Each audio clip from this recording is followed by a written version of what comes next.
오늘 요한계시록 세 번째 시간입니다. 예수님께서 교회의 머리가 되십니다. 여러분 믿으십니까? 그 교회의 머리 되신 예수님께서요, 우리에게 바라는, 몸된 교회들에게 바라는 이상향이 있으십니다. 그게 뭘까요? 정답은 이상하지 않으십니까? 요한계시록이 본문인데 에베소서 말씀을 읽었잖아요. 그래서 에베소서 5장 27절을 다시 한 번 더 읽어볼게요. 에베소서 5장 27절 같이 한 번 더 읽겠습니다. 시작.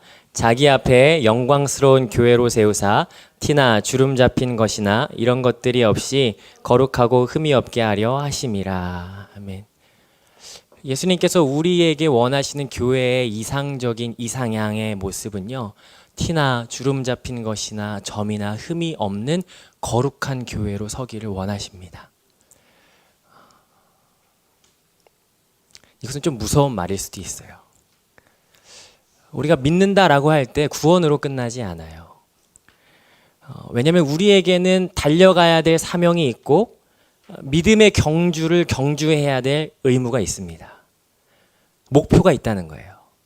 물론 이것이 지금 우리가 살아가는 시대에서 완성되지는 않겠지만 분명한 것은 예수님께서 우리에게 원하시는 그 목표는 흠도 점도 티도 주름도 잡히지 않은 거룩한 교회가 되기를 주님께서 원하신다라는 사실이죠.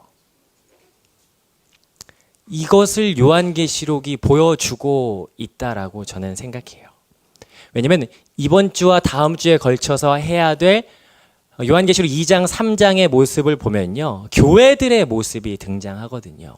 이 교회들의 모습이 나중에 21장 마지막 때에 가서는 어떻게 될 것인가 라는 것을 보여주는데, 그 최종적으로 마지막 때에 가서 교회들이 주님 앞에 섰을 때 티나 주름 잡힌 것들이 있지 아니하고 온전한 자가 될 것인가 아닌가가 결정된다라는 사실이죠. 사실 결론은 나 있습니다. 결론은 나 있어요. 승리할 것입니다. 왜요? 주님께서 승리하셨기 때문에 승리할 겁니다. 사단의 권세가 무너지고 예수님은 승리하시기 때문에 우리는 승리할 거예요. 그래서 이 말씀이, 요한계시록 말씀이 살아가는 우리에게 굉장한 위로가 된다라는 사실이에요. 근데 요한계시록은요, 막연히 승리만을 이야기하지 않습니다. 다른 말로 이야기하자면 막연히 우리에게 위로만을 주지 않아요. 왜냐면요, 마지막은 우리 하나님 주권에 맡기고 마지막 때가 나타나는 것이 새 예루살렘이 요한계시록 21장 1절부터 6절에 나타나는 그 새 예루살렘 이후에 그럼 교회들에게 어떠한 모습들이 나타나느냐, 요한계시록 한번 가보겠습니다. 21장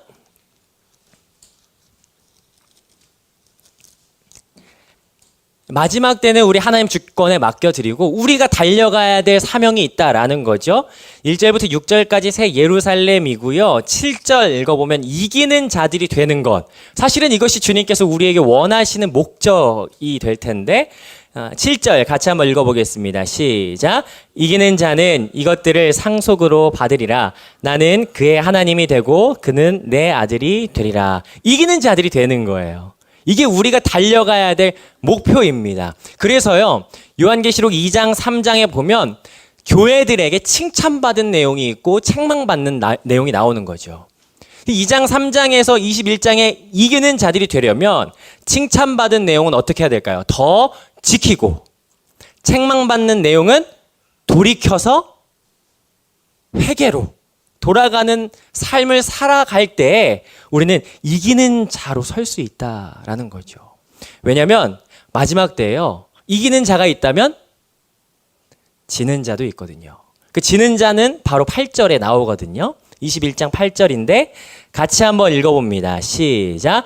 그러나 두려워하는 자들과 믿지 아니하는 자들과 흉악한 자들과 살인자들과 음행하는 자들과 점술가들과 우상숭배자들과 거짓말하는 모든 자들은 불과 유황으로 타는 못에 던져지리니 이것이 둘째 사망이니라.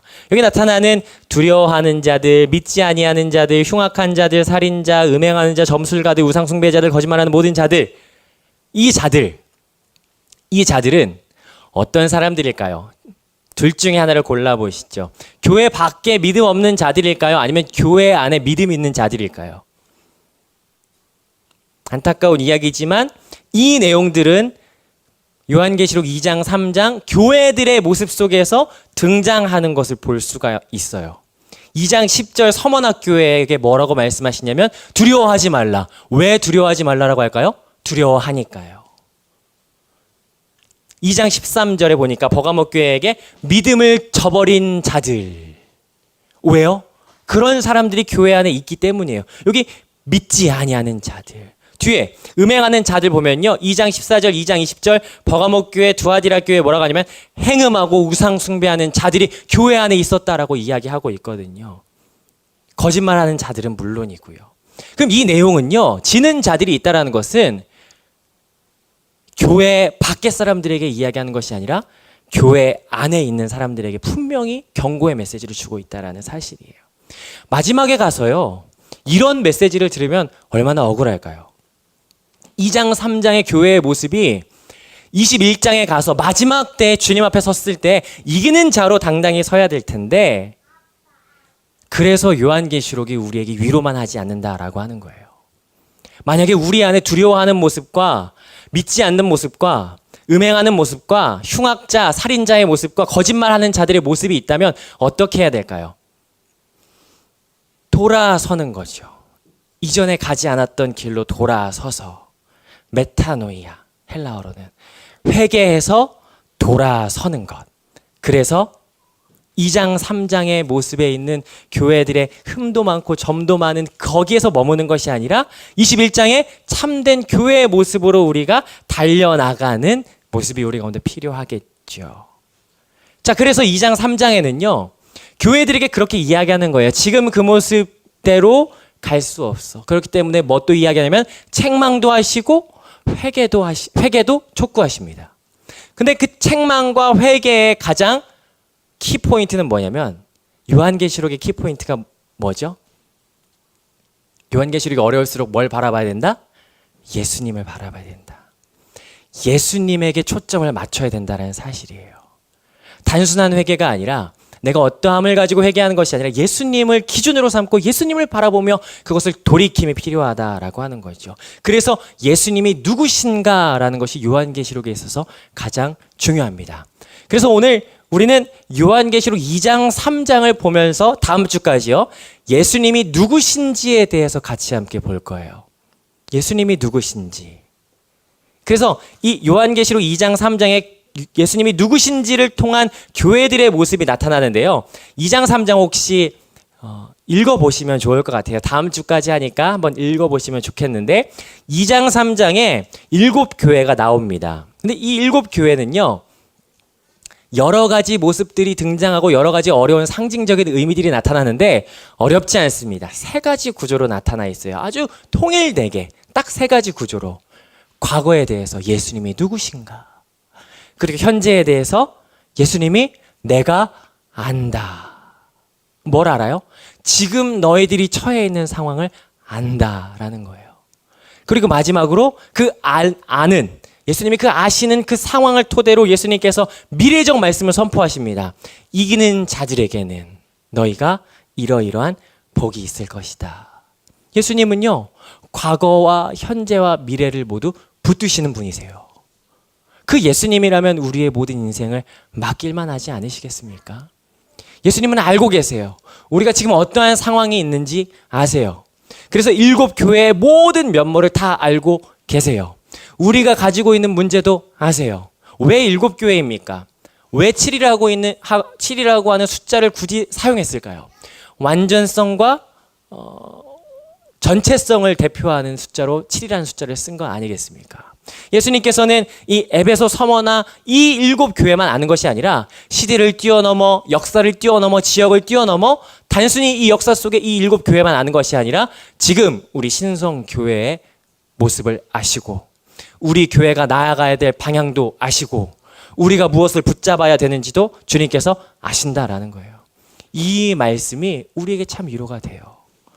여러분, 우리 교회에 있는 여러 가지 모습들 때문에 실망할 때가 있으십니까? 주님이 해답이십니다. 주님을 바라보는 여러분 되시기를 주님으로 축복합니다. 그 세 가지 구조를 좀 더 확장시키자면요, 오늘 제가 나눠드린 이 7교회의 모습, 요 내용대로 이 7교회가 등장하는 거예요. 예수님의 정체성이 무엇인지, 또 두 번째로는 내가 안다라는 거예요. 에베소 교회에 있는 문제도 알고 서머나 교회에 있는 문제도 알고 어떠한 상황들 다 안다. 그 아는 내용을 가지고 주님께서는 책망할 것은 책망하고 칭찬할 것은 칭찬하고, 그리고 만약에 책망할 것이 있으면 그대로 살아라? 아니, 돌이키라. 또는 칭찬할 것이 있으면 그것을 지켜라. 근데 만약에 책망할 것을 돌이키지 않는다면, 그리하지 않는다면 이러이러할 것이고, 만약에 너희들이 이기는 자가 된다면 받을 상급은 무엇이며, 마지막으로 7교회에 동일하게 말씀하시는 것은 뭐냐면, 귀 있는 자는 들으라. 성령이 교회들에게 하시는 말씀을 들으라 라고 하는 것을 말하고 있다는 사실이죠. 요 뼈대를 토대로 우리가 같이 7교회를 같이 함께 보도록 할 겁니다. 이번 주와 다음 주에 걸쳐서 7교회를 볼 텐데요. 우리가 지난주에 하다가 말았던 부분이 있습니다. 1장 내용을 하다가 말았어요. 1장은 두 부분으로 나눠진다고 했어요. 앞부분에는 서론 부분, 그래서 전체 내용이 무엇인지에 대해서 말하고 있고, 10절 하반절부터 20절까지 뭐에 대해서 나오냐면 예수님이 누구신지에 대해서 나타난다고 했어요. 특별히 12절부터 18절까지 예수님의 모습에 대해서 이야기를 합니다. 교회가 절대로 놓치지 말아야 될 부분이 바로 이 12절부터 18절까지예요. 한번 우리가 합독하면서 읽어보겠습니다. 이 예수님의 모습이 어떠한 모습인지 머릿속으로 한번 풍부하게 상상을 한번 해보세요. 자, 12절부터 18절까지 같이 함께 천천히 합독합니다. 시작. 몸을 돌이켜 나에게 말한 음성을 알아보려고 돌이킬 때 7 금촛대를 보았는데, 촛대 사이에 인자 같은 이가 발에 끌리는 옷을 입고 가슴에 금띠를 띠고, 그의 머리와 털 희기가 흰 양털 같고 눈 같으며, 그의 눈은 불꽃 같고 그 발은 풀무불에 단련한 빛난 주석 같고, 그의 음성은 많은 물소리와 같으며, 그의 오른손에 7별이 있고 그의 입에는 좌우에 날선검이 나오고, 그의 얼굴은 해가 힘있게 비치는 것 같더라. 내가 볼 때 그의 발 앞에 엎드러져 죽은 자 같이 되매, 그가 오른손을 내게 얹고 이르시되 두려워하지 말라. 나는 처음이요 마지막이니 곧 살아있는 자라.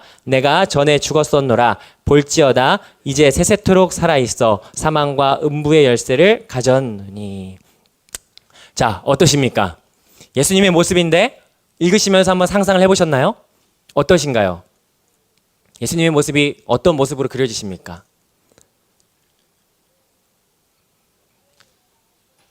네.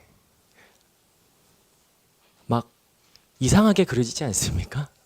여기에 나타나는 그 모든 것을 다 조합하면요, 예수님은 마치 상상에 나오는 그런 동물처럼 굉장히 해괴망측한 모습이 될 거예요. 왜 이러한 모습들을 가져다가 표현했을까요? 그것은 전에도 계속해서 말씀드리지만 상징적 의미 때문이에요. 근데 이 상징적 의미는요, 그냥 상상해서 만들어낸 것이 아니에요. 분명히 구약에 나타난 하나님의 모습을 그대로 쏙 빼닮고 있다라는 점에서 여기에는 분명한 의미가 있습니다. 한번 보죠. 제가 다 할 수는 없지만 그래서 그 구약에 나타나는 그 의미에 대해서 옆에 쭉 적어봤어요. 13절에 나타나는 의미와 다니엘에 나타나는 의미들 집에 가셔서 한번 비교해서 찾아보시면 더 좋을 것 같습니다. 자, 첫 번째, 예수님의 모습이 어떠십니까? 13절에 있어요. 어떤 모습이에요? 인자 같은 이라고 하는 거죠. 인자 같은 이가 뭘까요? 사람의 아들 같다, 그런 의미겠죠. 왜 인자 같은 이라고 예수님을 표현했을까요? 계시록에는요, 성경에는요, 사단의 권세 그리고 대적들의 모습을 어떤 모습으로 비유합니까? 짐승으로 표현을 해요. 짐승과 반대되는 개념이 사람의 모습이거든요. 예수님께서 우리에게 사람의 모습으로 나타나셨다라고 하는 것이요, 굉장한 위로가 됩니다. 짐승의 모습으로 군림하는 그 악의 세력들의 모습을 생각해 보십시오. 네로나 도미티안 황제나 그 세계 만국을 호령하는 그 모습이요. 짐승같이 흉측하고 흉악한 모습. 특별히 다니엘에 나타나는 모습은요. 그리기 어려울 정도로 흉측한 제국들의 모습을 표현하고 있거든요. 난폭하다라는 거예요. 근데 여기에는 사람의 모습으로 다스리시는 온유의 왕으로 군림하신다는 모습이죠. 특별히 이 인자 같다라고 하는 건요.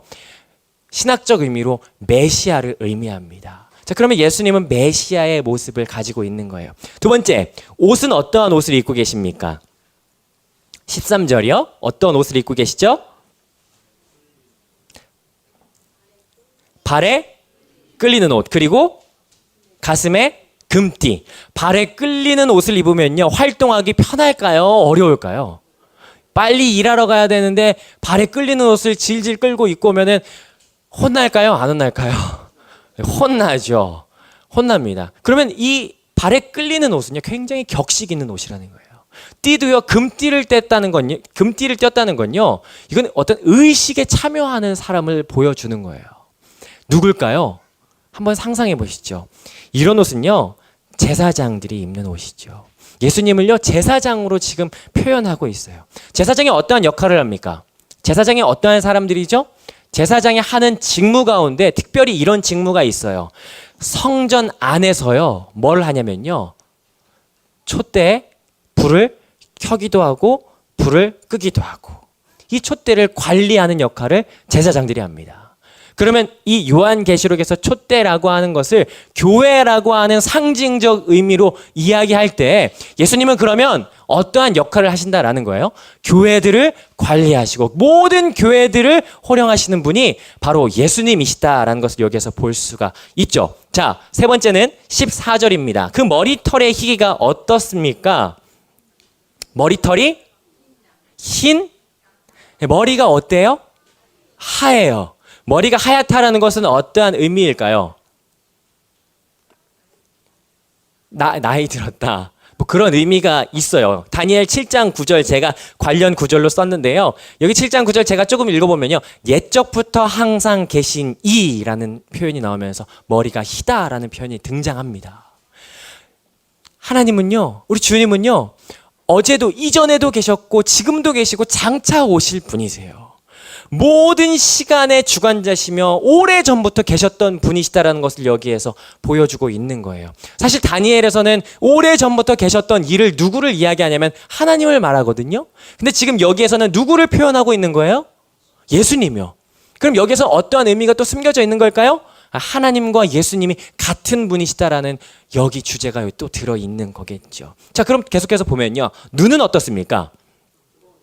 불꽃 같아요. 이 눈이 불꽃 같으면 어떨까요? 일반적으로 눈이 불꽃 같아요. 우리 기도할 때 그러잖아요. 불꽃 같은 눈동자로 우리를 살펴주시라고 그렇게 기도하잖아요. 불꽃 같은 눈동자는요, 세세하게 관찰하고 살펴보죠. 또 더군다나 한 번 보면 다 아시는 거예요. 교회들의 모습을 보셔서 다 아시는 것이 그냥 아시는 게 아니고요. 불꽃 같은 눈동자로 세세하게 살피시고 그 마음의 중심에 무엇이 있는지 아신다라는 것을 우리가 알 수 있어요. 자, 다섯 번째로 15절입니다. 그 발이 어떤지 한번 보세요. 15절. 그 발은 어떻습니까? 풀무불에 단련한 빛난 주석 같고. 이것도 마찬가지로 이 에스겔에 나오는 장면인데, 풀무불. 예전에 저희 할머니 댁에 그게 있었는데, 이렇게 막 돌리는 거 뭐죠? 네, 그거 있잖아요. 바람 부는 거. 근데 대장간에 가면 이렇게 훅 누면 이제 풀무가 샥 불면은 어떻게 됩니까? 빨갛게 달아오르죠. 그 빨갛게 달궈진 곳에 달궈진 주석 같은 발. 이 발은 뭘 의미할까요? 그게 한번 찍어서 밟으면 어떻게 될까요? 남는 게 없겠죠.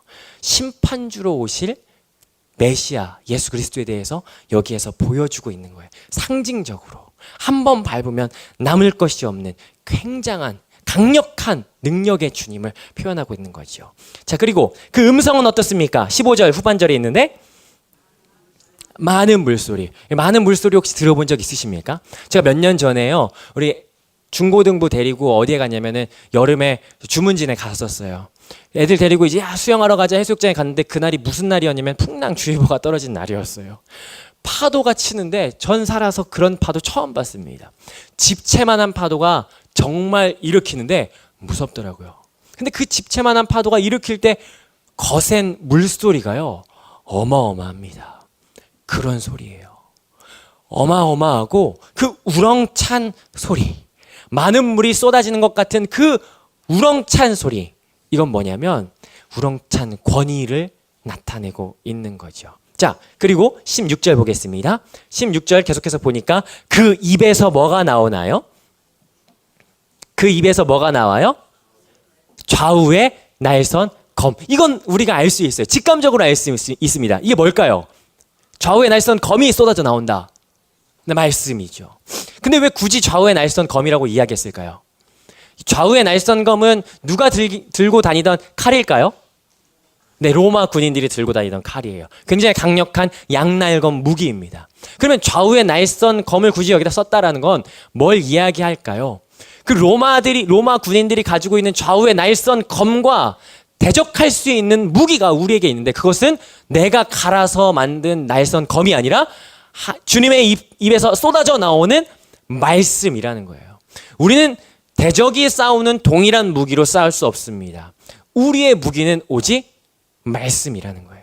그래서 우리가 이것을 잘 갈고 닦아야 될 필요가 있다라는 거죠. 자, 그리고 18절 보면요. 17절 같이 보겠습니다. 17절 보면은 예수님의 모습이 또 어떠한 모습으로 나타납니까? 지금 예수님에 대해서 표현하는데 17절 뭐라고 합니까? 두려워하지 말라.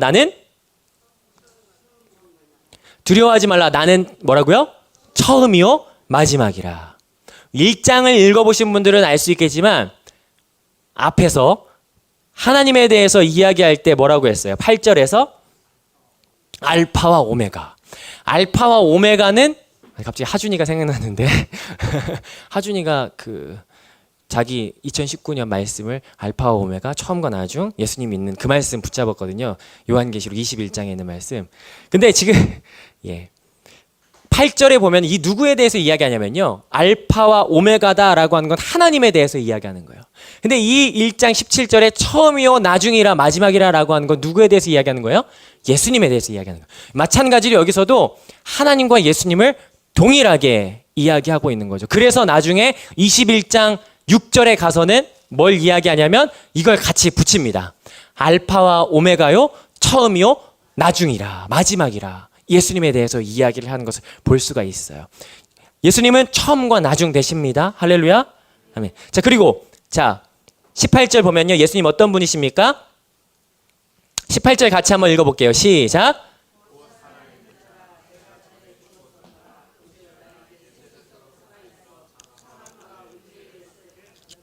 여기에서 조금 이상한 부분이 있어요. 뭐냐면 앞부분에 곧 살아있는 자라 내가 전에 죽었었노라 라고 하거든요. 이 말을요, 원래 의미로 하자면요, 내가 원래 죽었었는데 지금은 살아있어, 이 말을 지금 뒤집어서 이야기한 거예요.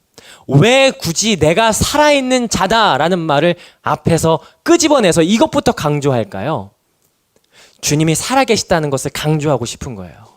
전에 죽었다가 지금은 살아있다라는 것을 강조하고 싶은 거예요. 살아계신 분이라는 것을 강조하며 뒤에는 뭐라고 해요? 세세토록 살아있어. 또다시 죽은 것이 아니라 세세토록 살아있어 사망과 음부의 열쇠를 가졌다라는 것이 주님의 모습이라는 거예요.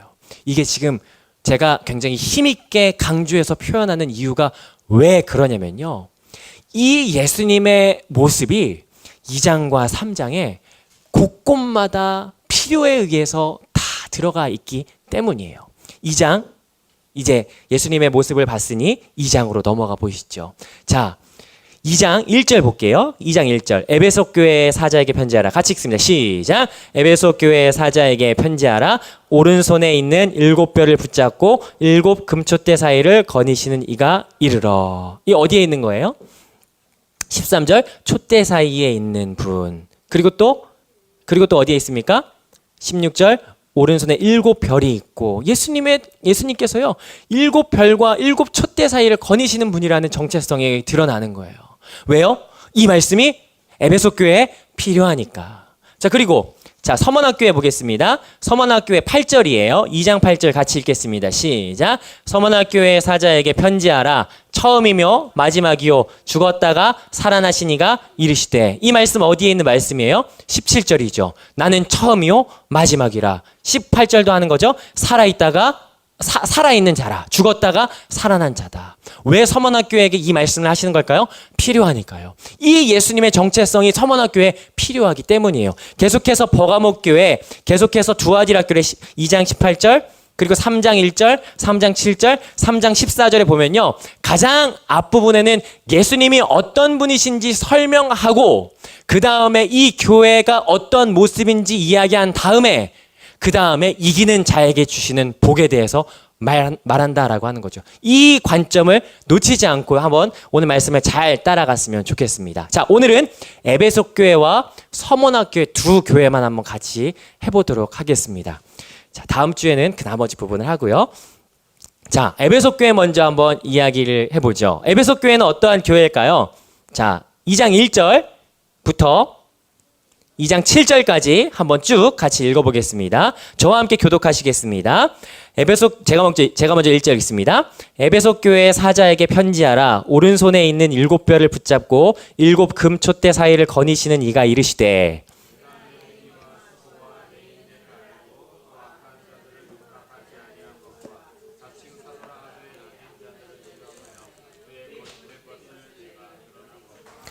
또 내가 참고 내 이름을 위하여 견디고 게으르지 아니한 것을 아노라.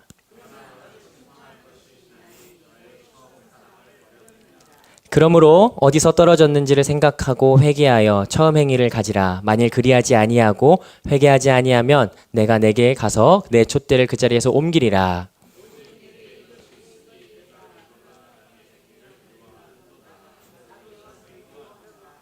같이 읽겠습니다. 시작. 귀에 있는 자는 성령이 교회들에게 하시는 말씀을 들을지어다. 이기는 그에게는 내가 하나님의 낙원에 있는 생명나무의 열매를 주어 먹게 하리라. 아멘. 이 에베소 교회의 말씀이에요. 저 에베소 교회 이야기를 에베소 교회 말씀을 쭉 읽어보니까 여기 예수님의 정체성 내가 아노니 이 부분이 확연히 드러나죠. 자, 2절 한번 보겠습니다. 2절 같이 읽겠습니다. 한번 시작. 내가 내 행위와 수고와 내 인내를 알고. 여기까지요. 주님께서 어떻게 하신다는 거예요? 아신다라는 거예요. 안다. 아는데 뭘 아십니까? 내 행위와 내 수고와 내 인내를 안다는 거예요. 그러면 에베소 교회는요, 제대로 사역을 하고 있습니까? 아니면 제대로 하고 있지 않습니까? 제대로 하고 있어요. 왜냐하면 수고하고 있고 행위가 있고 인내가 있는 교회거든요. 더 나아가서요, 3절에 보니까 내 이름을 위하여 어떻게 했다고요? 견디고 그리고 게으르지 않았던 것을 내가 안다라는 거예요. 에베소 교회는요, 신앙에 열심이 있는 교회였어요. 굉장히 열심히 있었어요. 제대로 사역하고 있었어요. 특별히 이 교회에게 나타나는 이야기 중에 4절, 2절 보니까 2절 하반절에 보니까 또 악한 자들을 용납하지 아니한 것과 자칭 사도라 하되 아닌 자들을 시험하여 어떻게 했답니까? 그의 거짓된 것을 내가 드러냈다. 특별히 에베소 교회 안에는 이단들의 사상들이 들어와 있었어요. 그 이단들의 사상을 여기에서 뭐라고 하냐면 6절에 이야기하고 있는데 그게 뭘까요? 니골라당이라고 하는 사상이 들어와 있었어요. 니골라당에 대해서 이야기하자면요, 이 니골라당은요, 영과 육을 분리해서 생각하는 사람들입니다. 내가 하나님 앞에 예배하는 것은 영만 예배하는 거야. 육체는 아무것도 아니야. 그렇기 때문에 내가 무엇을 먹든 무엇을 마시든 내가 뭘 하든 내 육체가 하는 거기 때문에 이건 아무 상관없어. 내가 하나님 예배하는 것은 내 영만 하나님 앞에 예배하는 거기 때문에 하나님 앞에 내 영이 예배하면 상관없지. 내가 뭘 하든 이렇게 이야기하는 거예요. 이게 니골라당의 행위라는 거예요. 근데 니골라당의 행위를 어떻게 했다고요? 6절에 보니까 이것을 미워했다라는 거예요. 이건 곧 2절에 나타나는 거짓된 것들이라는 거죠. 이 거짓된 것을 찾아냈다는 거예요. 에베소 교회는요, 굉장히 교리적으로 말씀에 아주 탄탄한 교회였습니다. 진리를 수호하기 위해서 이 사람들이 얼마나 고군분투하면서 노력했냐면 이것이 긴가 아닌가 하는 그 오랜 싸움의 문제를요, 이 사람들이 확실하게 구분지어서 이건 잘못됐어 라고 확연하게 이야기했다라는 거예요. 이건 이 교회의 굉장한 장점입니다. 열심히 사역하는 교회니까 그럴 수밖에 없죠. 그럴 수밖에 없는 이유가 있습니다. 왜 그럴까요? 왜냐면요, 이 교회는요, 뼈대에 있는 가문이거든요. 뼈대에 있는 가문이에요. 왜냐면 이 교회가 처음 시작됐을 때 어떻게 시작했을까요? 사도 바울부터 시작했거든요.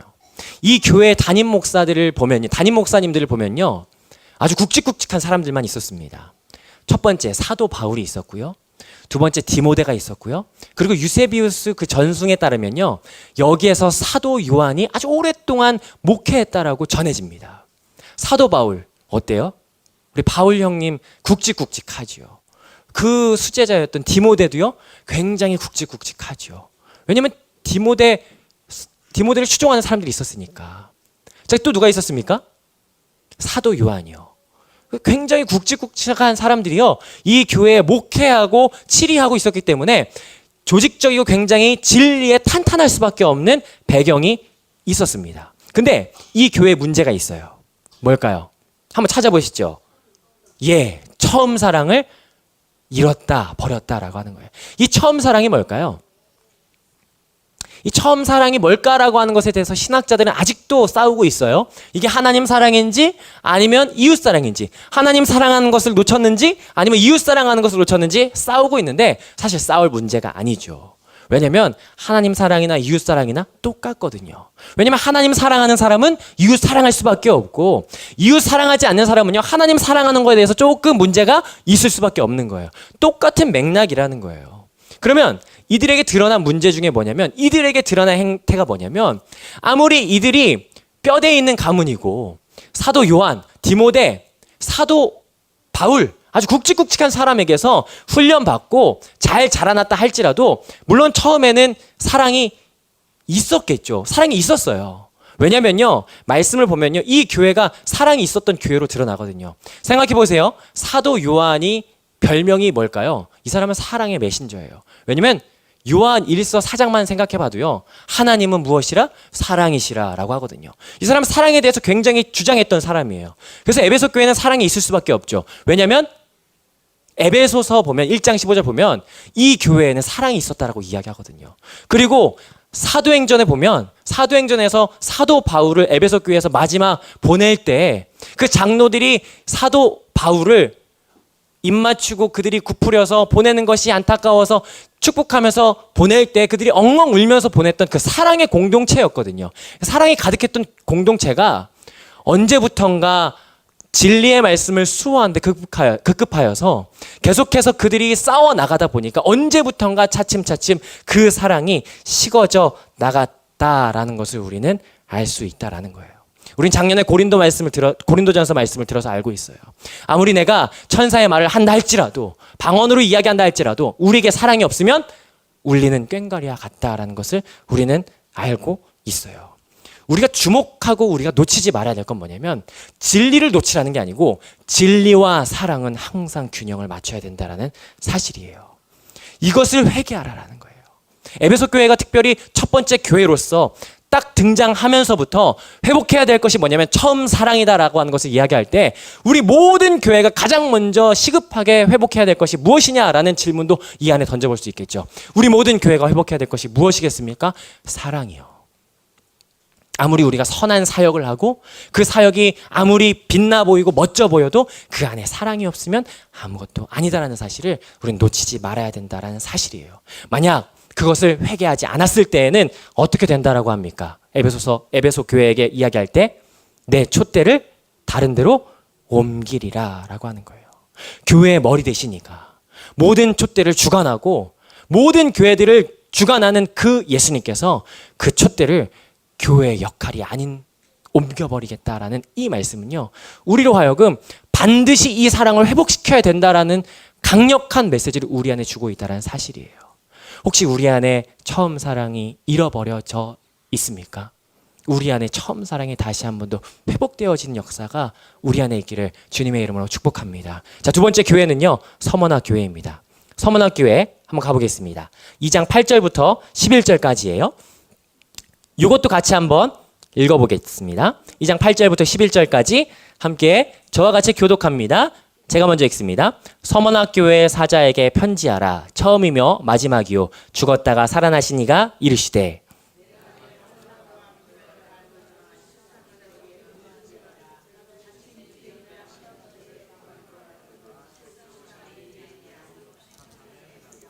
너는 장차 받을 고난을 두려워하지 말라. 볼지어다 마귀가 장차 너희 가운데 몇 사람을 옥에 던져 시험을 받게 하리니 너희가 10일 동안 환난을 받으리라. 내가 죽도록 충성하라. 그리하면 내가 생명의 관을 내게 주리라.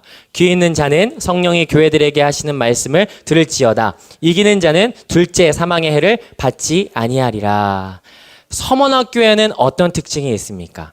처음이요 마지막이요 죽었다가 살아나시니가 이르시되라고 하면서 시작하고 있는 거예요. 왜 이러한 말씀을 가지고 시작하고 있을까요?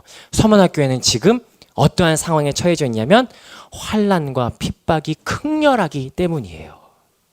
특별히 이 환난과 핍박은요, 가정 안에 외부적으로 고난으로 특별히 궁핍으로 계속해서 밀려오고 있어요. 그래서 주님을 이렇게 소개하는 거예요. 처음이며 마지막이신 주님. 환난과 핍박을 당할 때 그 환난과 핍박이 영원할 것 같으냐?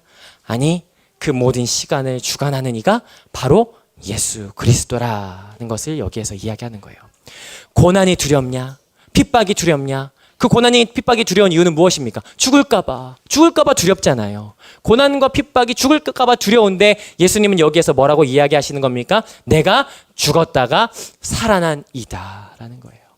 생명이 누구에게 있다? 주님께 있다. 그래서 서머나 교회에는요, 그 예수님을 바라봐야 될 극약 처방이 여기에 필요한 거죠. 혹시 우리 가운데 환난과 핍박을 당하고 계십니까? 예수님 믿기가 어려우십니까? 예수님 바라보기가 어려우십니까? 주님을 바라보는 위로가 우리 안에 있기를 축복합니다. 서머나 교회는요, 굉장히 작은 교회였어요. 그래서요, 그런지 몰라도 굉장히 궁핍한 교회였어요. 그러나 서머나 교회는 특징이 있어요. 책망이 없어요. 오직 칭찬만 있죠. 그래서 그 칭찬을 지키고 간수해 나가야 될 그 모습만 이 안에 등장하는 거예요. 근데 이 안에 보면요, 특별히 어떠한 것이 있냐면, 자, 9절 보겠습니다. 9절 같이 함께 읽어보겠습니다. 시작. 내가 내 환난과 궁핍을 알거니와 실상은 내가 부요한 자니라. 자칭 유대인이라 하는 자들의 비방도 알거니와 실상은 유대인이 아니요 사탄의 회당이라. 주님께서 아신다는 거예요. 네가 환난과 궁핍을 당하는 것도 안다. 그리고 유대인의 회당이라 하는 자들의 비방도 안다라는 거예요. 이 유대인의 회당이라고 하는 자들의 비방이 뭐냐면요, 이 당시 전까지는요, 어떠한 일이 있었냐면 그리스도인들은 모이는 장소가 어디였냐면요, 유대인의 회당에서 같이 모였습니다. 유대인의 회당에서 같이 모였어요. 왜냐하면 그리스도인들이라고 하지만 그들의 정체성이 처음에는 두드러지지 않았거든요. 유대인들과 비슷했거든요. 하나님 고백하고 있고 구약 성경을 우리의 텍스트로, 우리의 말씀으로 인정하고 있거든요. 그래서 유대인들이요, 아, 너희도 우리랑 같은 사람들이구나 라고 하면서 같이 있었어요. 근데 시간이 지나니까 이 사람들이 조금 다른 거죠. 왜냐하면 더 나가서 예수님을 주로 고백하고 살아계신 하나님의 아들이라고 고백하는 거예요. 뭔가 우리와 조금 다른 모습이 드러나는 거죠. 근데 이 당시에 유대인들에게는 어떤 특혜가 있었어요. 이 당시에 황제 숭배가 굉장히 아주 무서운 거였는데, 유대인들에게는 황제 숭배가 면제가 되고 있었습니다. 왜냐하면 유대인들은요, 굉장히 악질이었거든요. 왜냐하면 이 황제 숭배하라고 해도 정말 바득바득 우겨가면서 안 한다는 것을 로마인들도 알고 있었습니다. 그래서 이 사람들이 인정해 준 거예요. 아, 하나님 믿는 거, 황제 숭배하는 거, 그것만 면제해 주면 얘들은 세금도 잘 내고 우리에게 협조적으로 다가오니까 이것만은 우리가 해주자라고 해서 유대인들은요, 유대인의 회당에 있었으면 황제 숭배라는 명령으로부터 자유로울 수 있었던 거죠. 근데 유대인들이 딱 보니까 점차 달라지는 모습을 보니 이 사람들이 우리랑 같아요, 달라요? 다른 거예요. 예수님이 하나님이라고 하고, 뭐야, 내가 알고 있는 거랑 다른데? 그들이 모일 때마다 떡을 떼고 그들이 뭔가 모습이 달라지기 시작하니까 안 되겠다, 얘네 우리랑 다르네. 지금 신천지처럼 뭐야, 다르잖아, 갈라, 이렇게 해버린 거죠. 그러니까 어떻게 해요? 이 유대인들이 이 사람들이 이제 핍박하기 시작하는 거예요. 어떻게 핍박하냐면 로마에다 이야기하는 거예요. 얘네 우리랑 달라. 얘네 황제 숭배 우리랑 관련 없어. 라고 하면서부터 그리스도인들이 황제 숭배로부터 자유롭지 않았던 거예요. 황제 숭배에 대해서 이 사람들이 핍박을 받기 시작합니다. 같은 동족이라고 여겼던 유대인들로부터 이렇게 배격을 당하니까 이 사람들이 엄청난 탄압을 받기 시작하는 거죠. 근데 그 탄압이요. 이게 적었을까요? 컸을까요? 굉장히 컸습니다. 굉장히 컸어요. 왜냐하면 그리스도인들은 확고하거든요. 우리의 주는 누구시다? 예수 그리스도시다. 이 믿음이 확실하거든요. 근데 이 로마 사람들은 누구를 주로 고백해라 라고 하냐면 로마 황제를 주로 고백해라 라고 하는 거예요. 여기에서부터 충돌이 일어나는 거예요. 둘 중에 하나죠. 주로 고백할 수 있느냐 아니냐. 대부분의 그리스도인들은 오직 주님만을 주로 고백했다라고 하는 것을 우리가 성경 말씀을 통해서 볼 수 있었습니다. 그렇기 때문에 핍박이 오는 거예요. 환란이 오는 거예요. 성경도 알고 있어요. 뭐라고 이야기하냐면요. 자, 10절 보니까 너희가 언제 동안 환란을 받을 거래요? 10일 동안 환란을 받을 거래요. 주님도 알고 계신 거예요. 그것 때문에 너희가 나를 배격하지 않는 것 때문에, 부인하지 않는 것 때문에 너희가 환란을 당할 것을 알고 있다라는 거예요. 알고 있어요. 알고 있어요. 그렇기 때문에 주님께서 말씀하시는 거예요. 처음과 나중이신 시간의 주인이신 주님이 우리 가운데 필요하다라는 거죠. 근데 10일 동안 환란을 당하리라 라고 하는 것은 어떤 의미일까요? 길다 짧다? 10일 길다 짧다? 짧아요. 짧아요. 근데 실제로 주님을 주인으로 고백한다라고 해서 10일 그 짧은 기간만 환란 당하고 핍박 당할까요? 아니요. 더 당할 수도 있어요. 근데 인내하라 라고 하는 거죠. 왜냐하면 처음이요 나중 대신 주님이 함께 하신다. 살아계신 주님이 함께 하신다. 죽었다가 살아있는 주님이 함께 하신다 라고 하는 거예요.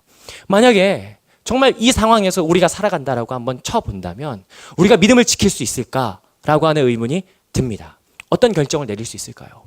만약에 내가 예수 믿는다라고 하는 이유로 내 자녀가 하나씩 죽임을 당한다면 여러분 믿음을 지킬 수 있으시겠습니까? 우리가 믿음을 지킨다라고 하는 것이 얼마나 어려운 것일까? 근데 주님은 이야기하죠. 뭐라고 말씀하시냐면 죽도록 충성하라. 죽도록 충성하라. 사단의 권세가 억압하고 억누르는 것 같아도 힘겹지만 견뎌내는 것 죽도록 충성하라. 그것이 죽도록 충성하는 것이다. 실제로요. 이 서문학교에서는요. 60년 뒤에 어떠한 일이 있었냐면요. 이 서문학교의 담임 목사였던 폴리캅이라는 사람이 순교를 당합니다. 근데 이 폴리캅이라고 하는 사람이 이 주교가 계속해서 로마 사람들이 회유를 요청하고 예수님을 버릴 것에 대해서 요청하자 이 폴리캅이라고 하는 사람이 이렇게 이야기를 했다라고 해요. 제가 짧게 읽어드릴게요. 자, 로마 장교는 내게 신앙을 버릴 것을 강요했고 황제를 숭배하는 것이 나쁠 것 없지 않겠냐고 회유하려고 했다. 그리고 총독에게 끌려왔을 때는 총독은 변절을 요구한다. 목숨이 아깝지 않냐? 가이사의 이름으로 맹세해라. 그러면 풀어주겠다. 그리스도를 욕해라. 그러자 폴리캅은 이렇게 대답했다. 내가 지난 86년간 그분을 섬겼거늘 그분은 내게 잘못하신 일이 하나도 없소. 그런데 내가 어찌 나를 구원하신 왕을 모독할 수 있단 말이오. 총독은 가이사의 이름으로 맹세하길 거듭 강요하며 마음을 바꾸지 않으면 맹수들에게 던져버릴 것이라고 위협했습니다. 이에 폴리캅은 어서 맹수들을 풀어놔라 라고 응답합니다. 그러자 이 총독은 네가 맹수들을 두려워하지 않으니까 너를 화형에 처하겠다라고 합니다. 그리고는 장작을 모읍니다. 근데 이 장작을 모으는 일에 앞장섰던 사람들이 누구냐면요. 유대인들이었어요. 근데 유대인들이 장작을 모아서 이 폴리캅을 화형시키려고 불을 지피는데 자꾸만 바람이 불어서 이 폴리캅으로 가지 않으니까 창으로 찔러서 이 폴리캅을 죽였다라고 합니다. 근데 이와 비슷한 이야기가 우리나라에도 있어요. 우리나라에는 누가 있었죠? 주기철 목사님이 있죠. 이 주기철 목사님의 그 옥중 영상을 보면요. 이 에베소 교회 니골라당 있잖아요. 6은 6이고 0은 0이니까 0이 6이 하는 건 0과 아무런 관계가 없다라고 하는 이 니골라당처럼 이 주변에서 이야기하는 사람이 뭐라고 이야기하냐면요. 니골라당은 육체와 영을 분리시킨다. 분리시켜서 육체가 하는 일은 영이 하는 일이라면서 영만 깨끗하면 된다. 그래서 뭘 하든 상관없다. 육체가 하는 거니까 내 영이 하는 게 아니다. 라고 이야기하는 거죠. 그러면서 우상숭배도 가능한 거예요. 우상숭배해도 뭐 내가 하는 거 아니니까 내 영은 하나님만 바라보고 있으니까 상관없어. 나는 주님만 바라보잖아. 라고 하는 사람들이 이 니골라당인데, 자, 이거에 대해서 주기철 목사님이 뭐라고 했냐면요. 제가 이것도 읽어드리겠습니다. 저는 주님 아닌 것은 절대 경배하지 않을 것입니다. 설령 내 목숨을 가져가더라도 저는 경배하지 않을 것입니다. 내 몸을 가두고 고통 가운데 던져 놓더라도 저는 다른 것을 경배하지 않을 것입니다. 어떤 이는 나에게 왜 괜한 일로 목숨을 거느냐고 말을 합니다. 또 다른 이는 가족 생각은 하지 않고 자기의 의지만 주장한다고 말합니다. 한 친구는 우리가 진심으로 한 것이 아니니까 그것은 주님 앞에서 문제될 것이 없다라고 이야기합니다. 이제는 적당히 타협하자라고 하면서 먼 훗날을 기약하자라고 해서 한 걸음 물러서자라고 합니다. 하지만 우리 예수님은 날 위해서 십자가를 지고 그 고통을 다 당하셨는데 나는 어찌 죽음이 무섭다고 주님을 모른 채 하겠습니까? 소나무는 죽기 전에 찍어야 시퍼렇고 백합화는 시들기 전에 떨어져야 향기롭습니다. 이 몸도 시들기 전에 주님 제단에 드려지기를 바랄 뿐입니다. 나에게는 오직 일사각오의 자세가 있을 뿐입니다. 이 순교자의 피 위에 세워진 교회가 바로 한국 교회라는 거죠. 굉장한 의미가 있어요. 근데 한 가지 더, 이 에베소 교회와 서머나 교회를 같이 이어서 한번 생각해 볼 수 있는 이야기인데, 이때 동시대에 살았던 또 한 분의 목사님이 있어요. 이분은 한경직 목사님이세요. 근데 이 한경직 목사님은 신사참배했거든요. 근데 이 신사참배하면서 옛날에 주기철 목사님이 자기에게 했던 말을요, 이야기해서 좀 화제가 된 적이 있어요. 뭐라고 이야기했냐면요. 교인들을 돌보는 죽임당하는 목자는 극소수로 족하다고. 모든 목사들이 이로 인해서 죽임을 당하면 교인들은 누가 돌보냐고. 주기철 목사님은요, 변절한 목사님에게 그렇게 이야기했다라는 거예요. 절대로 욕하지 않아요. 첫사랑이 살아있기 때문이에요. 타협하고 변절한 사람을 향해서요, 손가락질하고 삿대질할 수 있지만 절대로 그렇게 하지 않아요. 나는 죽으니 내 뒷일을 부탁한다고. 예수님의 사랑을 경험한 사람은 이렇게 이야기할 수 있는 거죠. 그 이야기를 들은 한경진 목사님이요, 그 다음부터 목숨줄 내놓고 열심히 했다 하고 이야기하시더라고요. 그러면서 한국교회 목회자들이 모인 세미나에서 이렇게 이야기했대요. 우리가 어떻게 해야겠습니까? 우리가 이 시대에 살아가는 목회자들에게 한경직 목사님 뭔가의 말씀 좀 해주십시오 라고 했을 때 한경직 목사님이 했던 말은, 목사님들 예수 잘 믿으십시오. 예수 잘 믿으십시오. 우리에게 명확한 기준이 있어야 돼요.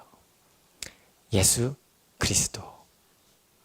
나 말고, 나 바라보는 거 말고 예수 그리스도가 우리 안에 명확한 기준이 있어야 되는 거예요. 그분의 장성한 분량까지 가는 것. 흠도 티도 주름도 많은 우리가 거룩한 교회가 될 때까지 예수 그리스도를 모델로 삼아서 달려가는 것. 사실 이 시대가 얼마나 어렵습니까? 예수 믿기 얼마나 어렵습니까? 유혹도 얼마나 많고요. 내가 내 믿음, 내 신앙 지키기가 참 힘듭니다. 유혹도 많고요. 나태하게 만들고요. 교만하게 만들고요. 시기하게 만들고요. 분노를 조장하고요. 탐욕과 탐식, 이것들은요, 말할 수도 없이 우리의 신앙을 바로 서지 못하도록 만들어버리는 이 세상에서 우리가 바라봐야 될 한마디, 예수 잘 믿어야 되는 거예요. 에베소 교회와 서머나 교회가 붙잡았던 것은 무엇이냐면 예수님 잘 믿는 것을 붙잡아야 됐어요. 그리고 그것을 잘 붙잡았을 때 칭찬을 받았던 것이고요. 이 말씀은 이 시대 우리 성도들에게도 동일하게 적용됩니다. 왜냐하면 성령이 교회들에게 하시는 말씀을 들어라 라고 지금도 우리에게 말씀하고 있기 때문이에요. 고난이 와도 어려움이 와도 예수를 잘 믿는 여러분 되시기를 주님의 이름으로 축복합니다.